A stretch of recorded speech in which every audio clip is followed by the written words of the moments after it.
Which is the better knife, the LIONSTEEL T5 or the White River Knives URSUS 45? I have gotten this question for the last 6 months weekly, asking me to unpack the pros and cons together of each of these blades, and that's exactly what I'm gonna do in this video. I'm gonna do my best to highlight with you, having used these tools. The LIONSTEEL I've had, I think, for 3 years. The URSUS I've had for, I think, 8 months, used them extensively, and going to unpack with you their pros, their cons, where they best are suited and where they fall short, to help you guys determine for yourselves with these excellent tools, because they're both great in their own right, which one would make the most sense for you to ride on your belt. If you're new to the channel, thanks so much for joining me. You regular viewers, you guys are awesome. Thanks for coming back and hanging with me today here in the woods as we unpack some amazing blades. It's gonna be a blast. This is Gideonstactical. I'm Aaron. Let's dive in. Now let's begin with what we love about edge tools, the blades themselves, because we have different steels as well as different stock thicknesses to unpack. But there are some similarities that are kind of interesting. The first is the grind height. They both have an inch high saber grind. The also similarity being that they have almost identical cutting edges. The T5 has a 4.6 inch long cutting edge. The URSUS has a 4.5 inch cutting edge. The interesting thing that comes into play with the URSUS is that because it has a stock thickness of 0.15, it is the better slicer. If you were to ask me between the two for making food around the campsite or doing a lot of precision woodworking and cuts, the URSUS would be my first choice with the blade, because it's going to be 8 ounces versus the 9.3 of the T5, and because of that basically full flat grind there near that tip for a longer period of time, the completely flat spine allowing for better thumb placement when you're doing like notches and those type of things. It just feels like a more nimble, easy to work tool and would be ideal around the campsite. Now, with that said, that doesn't mean that the T5 is just a brick, because it is not, because it has the same height, even though it has a stock thickness of 0.19, so it is thicker. It's gonna have that ounce heavier. The edge geometry is really well executed. So if you're just doing basic woodworking, like, hey, I just gotta do some feather sticks and then I'm gonna make like a spear, and that's about the level of woodworking I'm gonna do, you're gonna be really hard pressed to find a difference between the URSUS and the T5 in actual performance on that front, and it absolutely removes material. The benefit being that it has a more aggressive stance, so it's better for piercing. Its overall thickness and weight will help with delimbing, better for batoning, and like harder use, more aggressive tasks. So depending on how you want to use the tool, that will help you determine which one would be better suited. The URSUS, ideal for, say, the campsite, but would not be my first choice to put in a go bag. The T5 can absolutely get stuff done in the backcountry, but I would also put in my urban go bag because of its more aggressive stance. They both will have 90-degree spines and will be able to throw sparks that way. Now to the steel. Nylox is not really well known, so I'm looking forward to sharing with you just my experience, how it stacks up to S35VN in just a moment. But I do want to invite you to hit that like button, to consider subscribing if you're not yet a subscriber here, and hit the bell icon so you can be notified every week when I put up new videos like this, giving you food for thought, hopefully helping you. That's what I do in these videos, is determine which tool is best suited for your situation, your needs. And it is truly you guys, the viewers, in partnership with our regular sponsors, that help me to create content just like this. So thank you, the viewers, and I want to give a quick shout out to today's sponsor, which is Zoleo and their satellite communication device. And now through June 10th is the perfect time to score this excellent piece of kit, because you'll not only get $50 off the device itself, as well as 6 months free of the Gaia GPS Premium Map membership, which will not only help you stay on trail when the path gets rough, but will also help you find new trails to explore and experience. And one of my favorite features with this device is its shareability. Yes, I can link my phone to it and use it that way when I'm on my adventures and message my wife and do all the things, but I can unlink my phone, share the device with a friend, they download the app, they're able to communicate. I've done this with my buddy. He went on a hunting trip 2 years in a row. I've not been able to make it because of schedule, but he's able to message his wife, his loved ones, message me on his hunting trip, let us know that he's okay.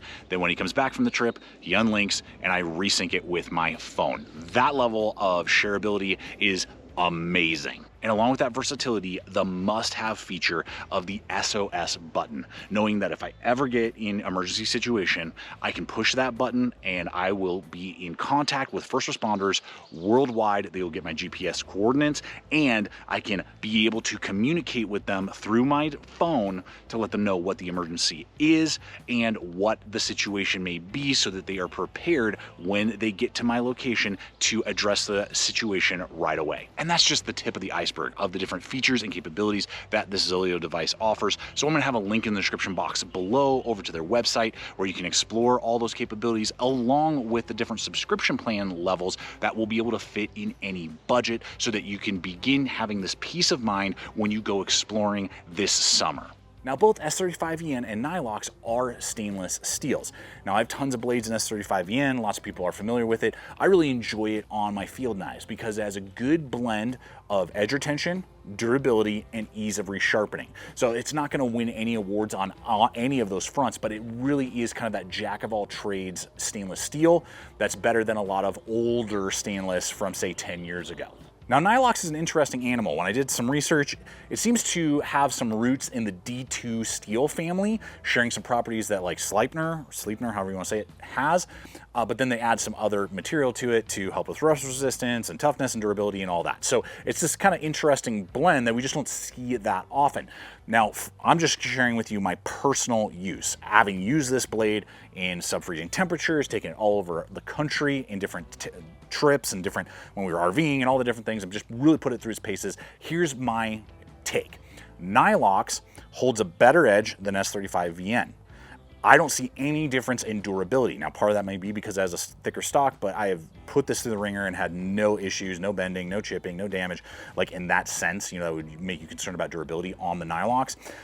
The trade-off to the edge retention is that it's going to be a little bit harder to resharpen than S35VN. So you have to take that in mind as a field knife. Maybe you don't mind resharpening that often. Great, S35VN.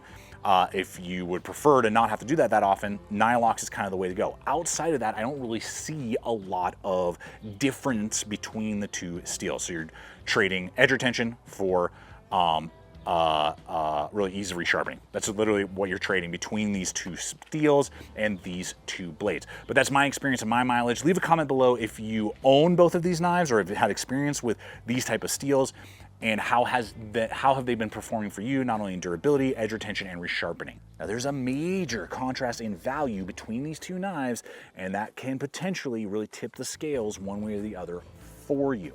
Now, when it comes to value, the LIONSTEEL T5 wins. And I'll have links in the description box below throughout this video to all the affiliate networks I regularly partner with. So if you do feel like one of these two tools is, you know, right for you and it's time to pull the trigger, appreciate when you check out those links provided below. Now, these guys can still be scored for around 160 to 170 easily if you just kind of hunt around. I don't know if they're doing like just batches right now. I don't know if they're maybe coming out with a different steel variant soon. We'll find out because they're kind of the stock is kind of fluctuating right now. Last I checked, that's a really good value for all Italian made and, you know, everything that we are looking at. Now, on the flip side, the White River URSUS is significantly more expensive. It's going to be $250 on average. So we're looking at like $75 more. When we look at like S35VN steel blades, even in similar kind of sizes made in America, you can definitely get them a little bit cheaper. So, you know, you're looking at it as like a holistic package at that price point. Now, what's really cool, DLT Trading, I'll have this link below, does make an exclusive 3V version. So if you're looking for something that's not stainless, you like 3V steel, and it's, you know, you like toughness, and that's something that really matters to you in this size range, that is an option. I think it's within $5, like $255 maybe, or something like that. So that, and with 3V steel, that's a pretty good value. That's right up $250, $255. That's right in the price range to a lot of other American-made 3V steel blades. So ultimately, it'll be your choice. Do you know, the features, the grinds, the steels, you know, the different things, American, Italian, you know, what's your preference? And I look forward to hearing your guys' comments and thoughts. What do you guys think in the value spectrum between these two blades, and where do they sit for you? Now, just as important as the blades and their performance are the handles and their ergonomics, and these blades are actually quite different and will allocate themselves to be better suited in certain scenarios. Now, when we look at the URSUS, we can see it's a very simple design. Micarta handle scales, full tank construction, 3 screws there, and really is pretty straightforward. It's a straightforward knife and design. You get a little bit of a cut in, decent guard right there, got your lanyard, and no bird beak really to speak of.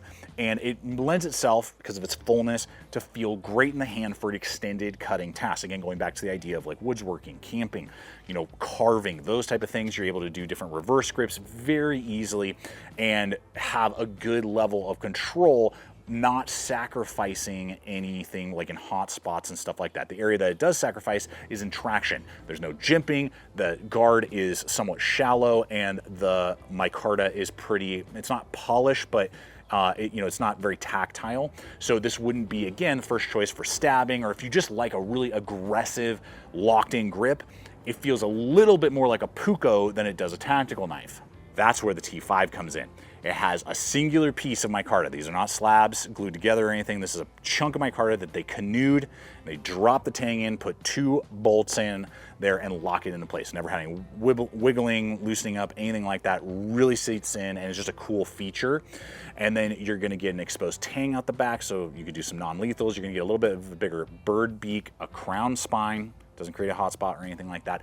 And really, the lockup is gonna be significantly better on the T5 because of the much deeper guard, larger guard, and the kind of sunshine streaks cuts all the way through the piece of micarta, giving you a little bit of texture. It's not hot, but it definitely gives you something to grab onto versus the kind of the slick feel of the URSUS, meaning that if you prefer to hold your knife and do really aggressive cutting, and that's how you're gonna see it a lot more, again, alluding to stabbing, piercing, those type of things, it can still do like a reverse, chest lever grip and absolutely do the task, but for simplicity and a lot of different grips for extended periods of time, the URSUS wins. But if you're looking for lockup and confidence of grip, really in a hammer grip or a reverse hammer grip, then that's where the T5 takes the cake.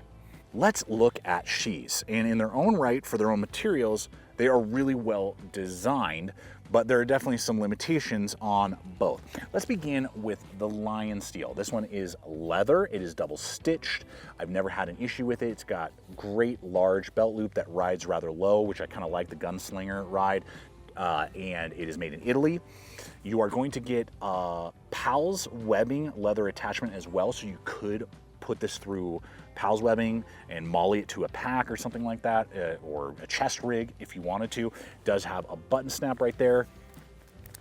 It is really quiet. That's just mainly just the lanyard, and I haven't nicked that side leather strap right there, and it's easy to deploy. So if you're into leather, it's actually one of the better designed leather sheaths that I've ever owned, particularly like manufactured leather sheaths. Now, to my knowledge, it's only right-handed. You can get aftermarket kydex. I believe even LIONSTEEL is starting to offer that as an option, and I know that there are a few companies that offer that as well. I'm trying to get my hands on one just and have it, but that's the option. Now, I think there are some leather options kind of floating around for the URSUS, but the URSUS standard comes with a kydex sheath. Now, this is one of the better production kydex sheaths you're gonna find. If you went and got this custom built, it would be like 80 bucks on average, last I checked, to kind of get something similarly built from a custom maker.